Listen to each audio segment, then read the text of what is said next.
consultant. And hopefully I'm a business partner, not a benefits partner. If I'm a benefits partner, I'm replaceable. If I'm a business partner and I don't cost for that advice, you're probably more interested in that annual review, and you probably get me on the calendar before anybody else. See, now as I craft my questions, and this is what we teach new associates, there's really 4 simple types of questions that I build out to help them understand the differences in how to ask questions. The majority of Aflac agents from whom I've talked and coached mainly focus on these first 2, circumstance and change. The problem with circumstance and change questions is they don't drive behavior. Consequence and commitment questions do. So I'm going to show you the 4 types of questions. Circumstance questions are questions about today and the past. They're very surface level questions. So, how many employees do you have? How long have you been in business? What do you guys do here? Do you offer benefits? What's your deductible? Those simple questions that just ask about their current circumstance are circumstance questions.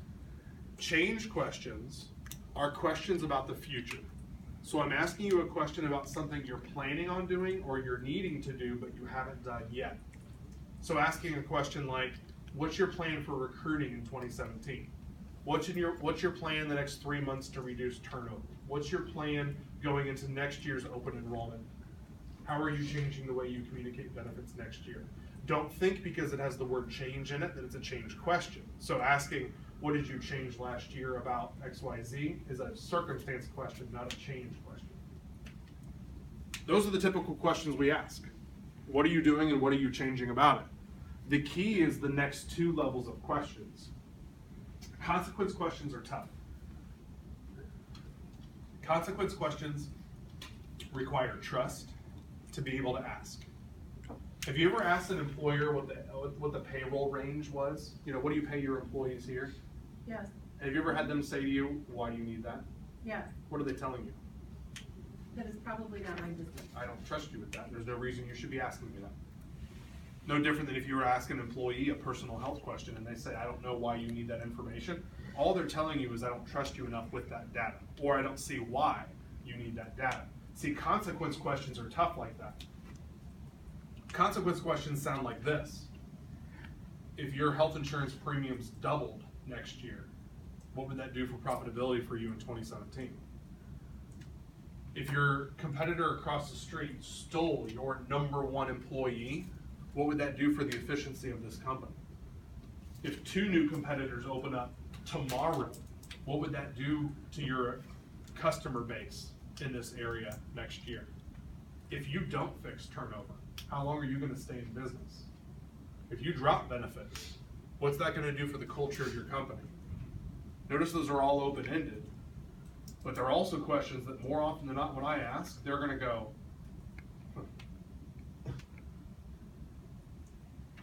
but they're important questions to ask, because if I'm drilling down to your need and I think I'm on the right track, the reasons these are called pain points is because they should be causing you pain. You should be sitting at your desk worried about the what if I don't fix turnover? What if I don't get that top candidate? What if I don't understand healthcare reform? And the problem in today's world is business owners are sitting at their desks saying what if, and there's no advisor sitting next to them going, well, here, let's talk through it and figure out what the best for your business is. 10 years ago, health brokers loved working with you and giving you that advice because you were doing health insurance through them and they were making a pretty penny. Today, you don't offer benefits. No one's knocking at your door to help you out with free advice.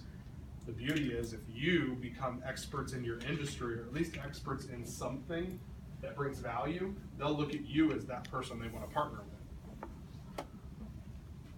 Commitment questions are pretty simple. Commitment questions are where I just gauge if I'm on the right track by asking you a commitment question. I'm not going to close. I'm not going to say, sounds like turnover's a concern of yours. If we put Aflac into place, it'll fix that problem. Can I get in front of your employees next week? No. Commitment questions are a little bit more simple than that. They just gauge, am I on the right track? It sounds as if turnover is a big strategy for you in 2017, and you're going to look at ways to reduce it. If I could provide some solutions to that problem, would you want to hear more? And then when they say, sure, what I do is I keep asking questions. All right, now let's talk about productivity in your company. because what I want to do is make sure I don't miss their problem. And I also want to make sure that if they have 2 or 3 problems, that when I go to show a solution at the end, the solution fixes all their problems, not just one of their problems. If I've got a leaky roof, a cracked foundation, and some windows that need replaced, the guy that comes and knocks at my door and says he only replaces windows isn't as much of a value to me as the guy that comes along and says we specialize in all aspects of your home, from cracked windows to foundation to roofs. So if you want a one-stop shop for this problem, I'm your guy. Yeah, I'm gonna go with you, thanks. Just like if you've got 3 top initiatives for 2017 and I have a solution for all 3, I wanna make sure I uncover them all before I go into some of your problems and solutions that I bring to the table. Too often as salespeople, we look for the first opportunity to sell, and when they give it to us, we jump on it. How's turnover been in your business last year? Man, we've lost 3 guys to competitors because they all said they have better benefits. I can offer benefits. You said benefits. That's the magic word. That's the word of the day. Here's the number 138. Can you sign it, please? Hurry before they switch to AOD. Some of these people are still going. What's the 138? So I know I've just scratched the surface on how to ask questions, but let me just show you an example real quick, and then I'll answer your questions. Don't look at these as 4 different questions. Here's all my circumstance questions, here's all my change questions, here's all my consequence questions. Look at it in a better way of asking one question. So look at it this way, circumstance. I'm not gonna pick on you anymore. That was a bad idea. Is it missing? How many employees do you have? 12. 12? Okay. Let me ask you, how many employees did you have 2 years ago? 5. Awesome. Huge growth. You've doubled in size in the last couple of years, so that's exciting. What's your plan in the next year? What are you looking to get to? Hopefully we open another location. So double, go from 12 to 24? Hopefully. That'd be awesome. Let me ask you, what plan have you put into place to recruit top talent for your growth? You know, we're just still using internet websites. Okay. Now, let's say you get a lot of candidates that come across your desk, but you have a hard time recruiting top candidates and you have to settle for lesser quality candidates. What would that do for your growth? It'll definitely hurt it because it's going to impact my business. Okay. So if there were a way for me to help you source and find not just candidates, but top quality candidates, do you see that being an integral part to your business plan for 2017? Yeah. Okay. So I asked one question, how many employees do you have? And I went down these paths. I asked all 4 questions based on one question. So really, I'm not going to teach you all the questions. Instead, just think differently. If I ask a question, what's the change question that follows it? How many employees do you have? 15? How is that changing in the next year? How is it growing? How is it, or how is it shrinking? Maybe you only need 10.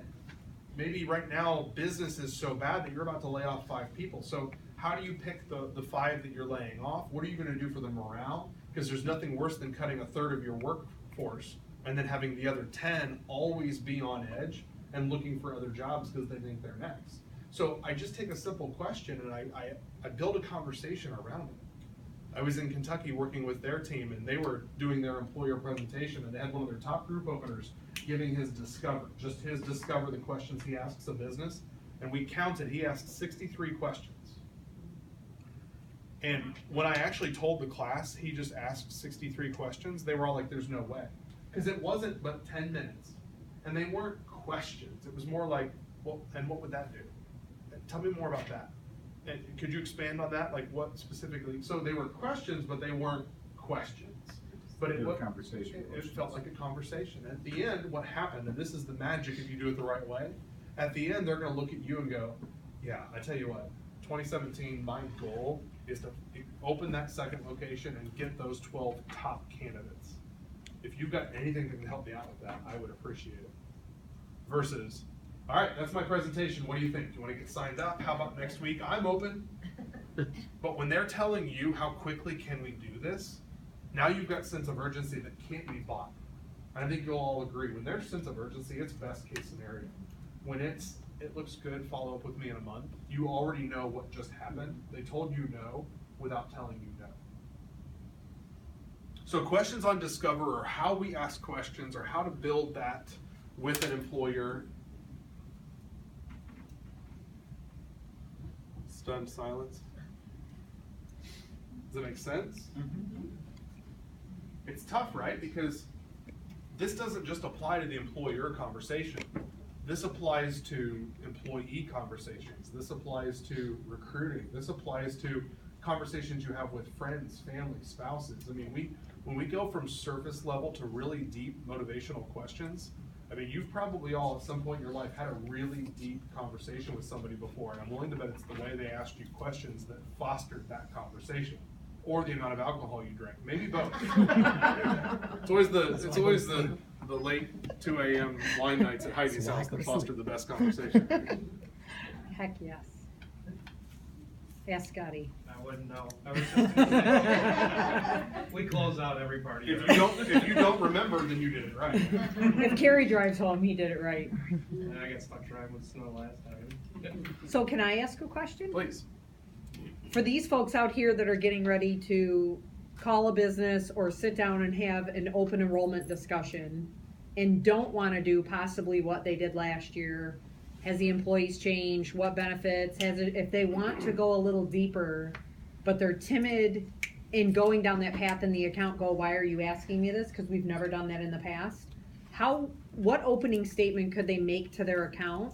So write this down if you want a different result. What opening statement could they make to an account to let them know they want the employer to look at you gave us 2 questions, and I wrote those down. Let's talk about what's happened last year and what's your plan for 2017. My concern is that's not deep enough in an existing account where we could go, we've done X in the past and I did a great job selling, but now I want to be a consultant. What's that opening statement question? What does that sound like? So you have to be cautious, right? Because especially in existing accounts, the problem is you've been in here for 10 years. We know exactly what you are. We know exactly what you do. Well, what's changed in the last year? You just want to sell an accident plan. Like, can we just cut to the chase and get the date on the calendar? It is a mindset change. And businesses want to know what's new, what's different. Can you help me out?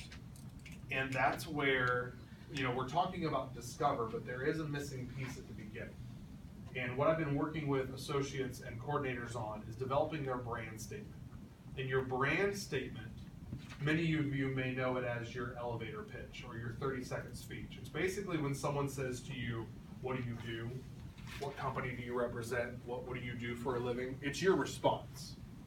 The problem with most elevator pitches or brand statements are they don't communicate the right way. And when I say they don't communicate the right way, I'm actually talking psychologically. Now I'm going to get real geeky on you here now and talk to you about how most of us perceive communication. There's a part of our brain called the limbic brain. And the limbic brain controls all of our emotions. And when you can communicate with the limbic brain, people trust you and people are more connected. It's why when you see a sad commercial, it's why when you hear a sad song, it's why when you buy something and somebody says, why did you buy it? You're like, I don't know, it just felt right. My gut told me to go with it. See, the limbic brain, the limbic part of your brain doesn't have any capacity for language. So when it's turned on, you can't really describe why you feel the way you feel, which is why a lot of times that part of you just smiles, laughs, cries, or just says, I went with my gut. And there's a way to communicate with it. And the limbic brain is where you start communicating from the inside out.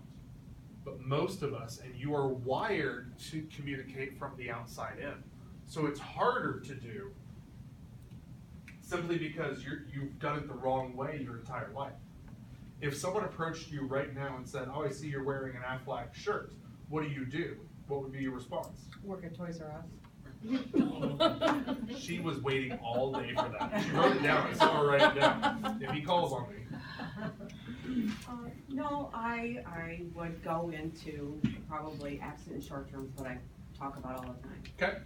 And if I'm an employer, you'd say the same thing. We provide accident and short-term disability insurance for companies that you mean? Probably. Okay. And what's wrong with that? Nothing. It's exactly what you do as a company. The problem is in communication, you started here. You started with what you do. You may then tell me how you do it.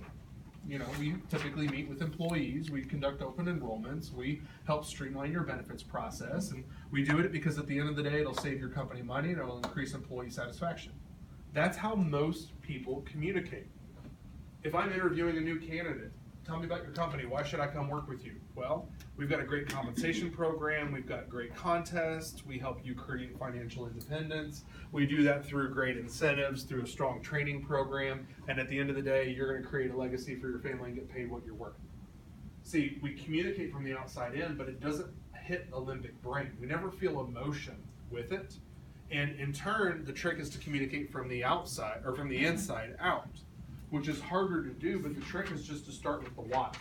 So when I create a brand statement, I start with the why. And the why has to be something that you can't argue with, that is true.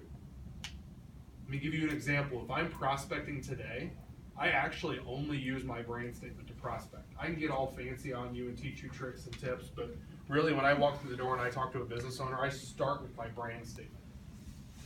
What am I gonna try and do with this business? What do you think? Like if I just went prospecting right now, what's my goal with the business? Saving money? Make sure they Sell trust you. insurance. Make sure they trust me?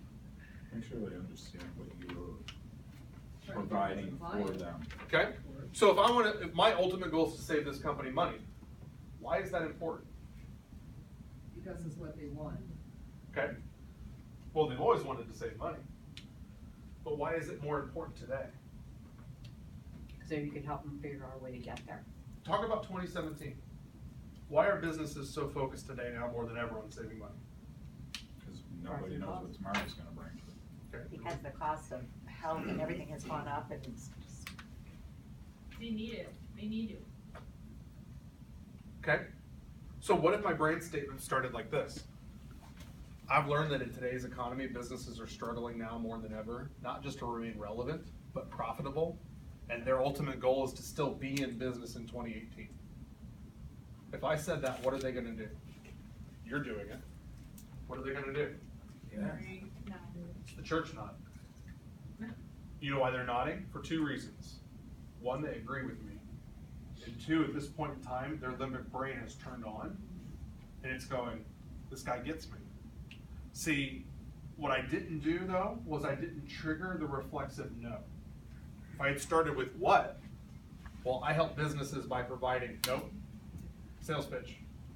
Versus I found in 2017 the challenge businesses are facing, and when they nod, then I say, so I've been partnering with some local businesses, helping show them ways that not only they can save money, but they can position their business for future success.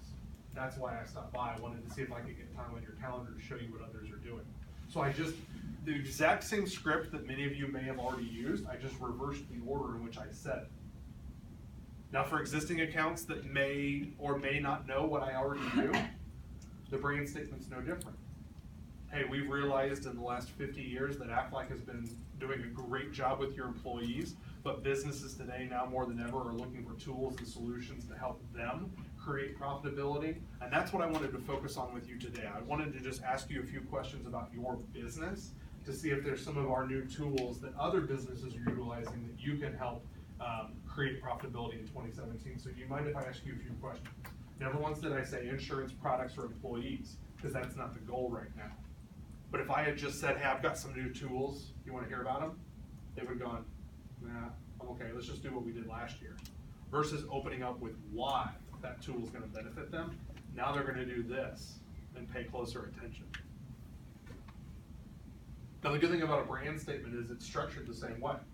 So I don't have to necessarily hand you a brand statement and say, here, practice this, rehearse it, memorize it. Instead, I just teach you how to talk, and then you can use your own words. You can adapt to your situation. Maybe you're trying to recruit somebody. Maybe you want to hit AFAM in the first quarter, and you don't know how to nominate a friend of yours. But maybe the problem with nominating your friend is you don't know how to actually ask them if they want to interview. Brand statements work like that too.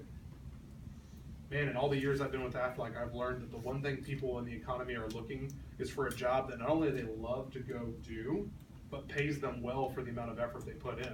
That's why I like working for Aflac. Not only do I feel like I'm doing good in my community, but I'm able to provide for my family in ways I never thought before.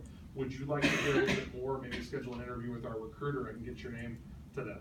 Versus, hey, you looking for a job? I got a guy I can get your resume to. By reversing the psychology, now all of a sudden they're looking at me going, wait, I don't have that at my job. You're actually talking about me right now. Does that make sense? Questions on that?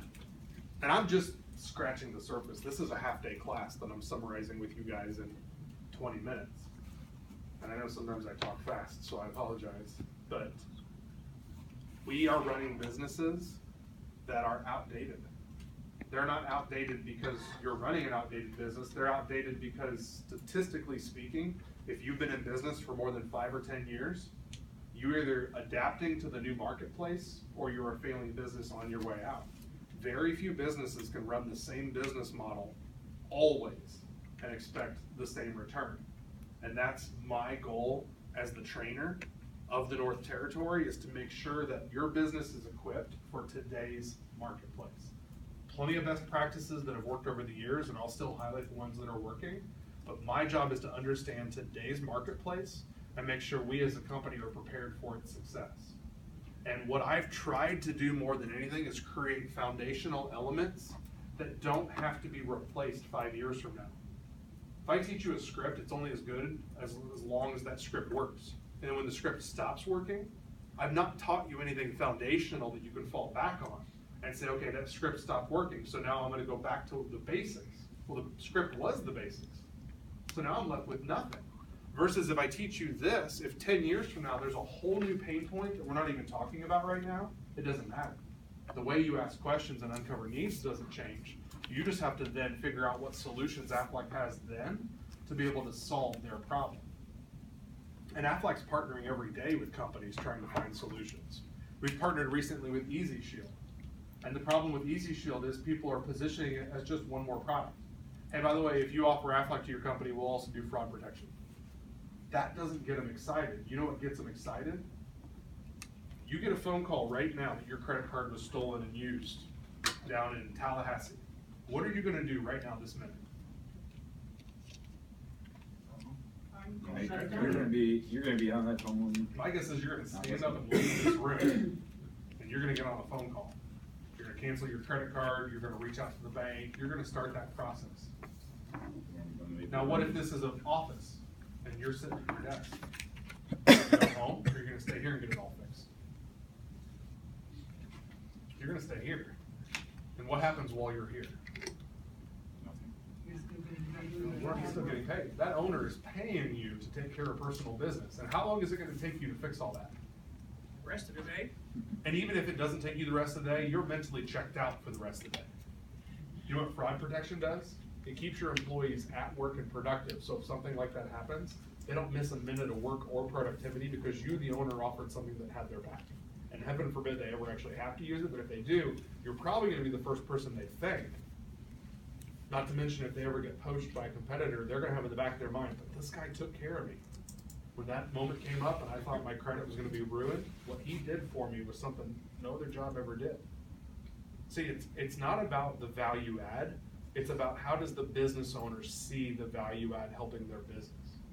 Whether it's Everwell, whether it's Easy Shield, whether it's FSA, dependent daycare, I don't care. The key is letting them tell you their problem and then you finding them a solution versus coming through the door and assuming a problem and hoping that they're 1 out of 5 that actually need that as a solution. We did that long enough as a company, right? We walked through the door, assumed their problem was employee satisfaction, and showed products that would help make employees happy. And lo and behold, our closing ratio right now is about 20%.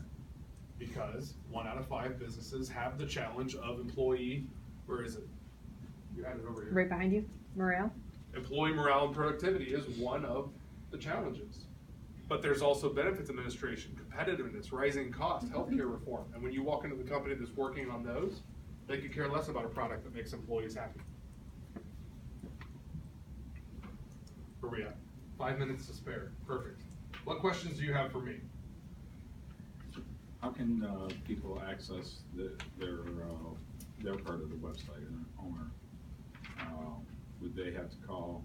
Because I have a couple of clients that. For Everwell? Yeah. As long as they're listed as administrator, it should be in their links at the top.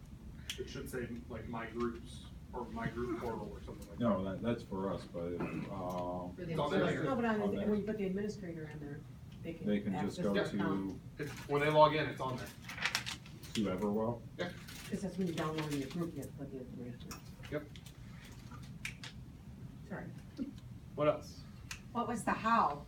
Did we get to that? The how and the what often are the same thing. Okay. So businesses need help now more than ever. I'm gonna do that by implementing our system, our process, our open enrollment to offer your employees programs that will help them be more loyal to you. Yeah. And again, it's a much longer topic, and I've got sheets for you guys that I use to help build brain statements that actually explain it out a little bit more. So Heidi will pass that out at the end so you can kind of see an example of what I do and how I build it. Other questions? I can tell it's the afternoon crowd. Right? They're No, used we to know you're in booze. a hurry. What did he say? They're used to I've got a booze. 4-hour drive ahead of me. I'm not in a hurry at all. That alarm went really early this morning. 96 to 69. I live right off of 69. Are you mean going home? 96, 23, 94. Whatever GPS tells me. How long of a drive is it? A little over 4 hours. Come on, Britt. Well, that's why I came. Actually, That's why I came no, to it's- you. Originally, I was gonna have you come to Indy, and she goes, "No, she won't. She's the only one. Everyone else will. Yeah. She won't." Not enough value, not enough meat. Party bus. Scott, you have a question, comment? She's like, "Is there a keg on the bus? I'll go to Indy." Yeah. Party bus, yep. Scotty? Going back into Everwell, Yes. if we go into an open enrollment, an employee doesn't know the password, we can actually go in and reset that one password for that individual. They can. You can. The employer can. They all have the ability to. Okay. If, So right we next could to, do it. right next to their name is the reset button. That was my question. I can tell you that 90% of the employees at open enrollment in Everwell don't remember their password. Well, see, I set it up as Aflac, the last four of their social, so I don't know if they ever go in and change it.